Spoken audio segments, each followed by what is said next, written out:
Ta'lim har qanday jamiyat taraqqiyotining asosi. Sifatli ta'lim berish, o'quvchilarni bilimli va tarbiyali qilib voyaga yetkazishda maktablarning ahamiyati beqiyos. Chortoq tumanining olis hududlaridan biri Arbag'ish mahallasida joylashgan 21-sonli umumiy o'rta ta'lim maktabi ham ana shu yo'nalishda izchil faoliyat yuritmoqda. Hozirgi kunda maktabimiz tumanda eng olis maktablardan biriga qarab intilishyapti. O'qituvchilarim bergan ta'lim natijasida o'quvchilarimizdan 5 tashabbus bo'yicha voleybol musobaqasida viloyat bosqichiga o'tdi. O'quvchi qizlarimiz, o'quvchi yigitlarimiz ham voleybol bosqichida viloyat bosqichiga o'tdi. O'quvchilarimizdan Otamjon va Dilzoda Muay Thai bo'yicha O'zbekiston chempioni sport yo'nalishida, fan yo'nalishi bo'yicha esa bu yilda 3 nafar o'quvchimiz viloyat olimpiadasida ishtirok etish yo'llanmasini qo'lga kiritishdi. Viloyatda ham faxrli o'rinlarni egallashdi. Bugungi kunda bu yerda 59 nafar pedagog 700 nafardan ziyod o'quvchiga saboq berib keladi. Maktabimizda 11 nafar oliy toifali o'qituvchilarimiz bor. 2 ta milliy sertifikatga ega hamda 8 ta xalqaro sertifikatga ega o'qituvchilarimiz bilim berib kelmoqda. Yaqinda maktabda yangi sinf xonalari qurib bitkazilib, foydalanishga topshirildi. Bu esa ta'lim jarayonining yanada samarali bo'lishiga xizmat qiladi. Zamonaviy jihozlangan ushbu xonalar o'quvchilar uchun qulay sharoit yaratish barobarida pedagoglarga ham sifatli dars o'tish imkoniyatini beradi. Maktab jamoasi va mahalliy aholi bu o'zgarishlardan mamnun.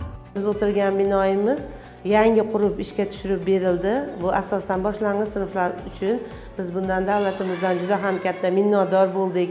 O'quvchilar issiq xonalarda, chiroyli, yorug', keng xonalarda ta'lim olib kelishmoqda.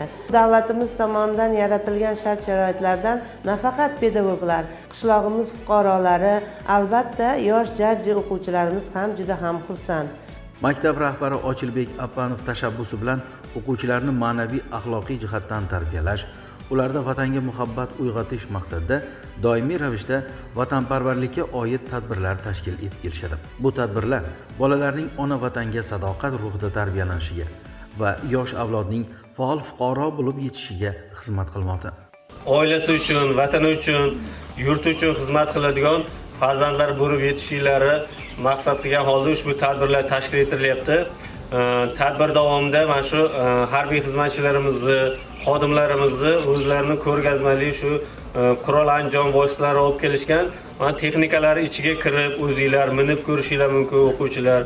Maktab jamoasi tabiat muhofazasiga ham alohida e'tibor qaratadi. O'quvchilarni ekologik onglilikka o'rgatish maqsadida maktab hududida eko-burchak tashkil qilingan. Bu yerda o'quvchilar o'simliklarni parvarish qiladilar.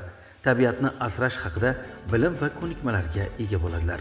Bugungi kunda maktab ta'lim bilan birga tarbiyaga ham alohida e'tibor qaratmoqda. Oqilona tarbiyalangan yoshlar kelajakda jamiyatning yetuk a'zolariga aylanadi. Vatanga muhabbat, tabiatga ehtiyotkorlik, milliy qadriyatlarga hurmat bularning barchasi 21-sonli maktabdagi tarbiya ishlarining asosiy yo'nalishlaridandir. Milliy degan narsa har bitta xalqning o'zining milliy libosi yoki milliy ongi, milliy tafakkuri bo'ladi. Shuning uchun bu yerda olinayotgan ta'lim va tarbiya yoshlarning komil inson bo'lib shakllanishiga xizmat qilmoqda.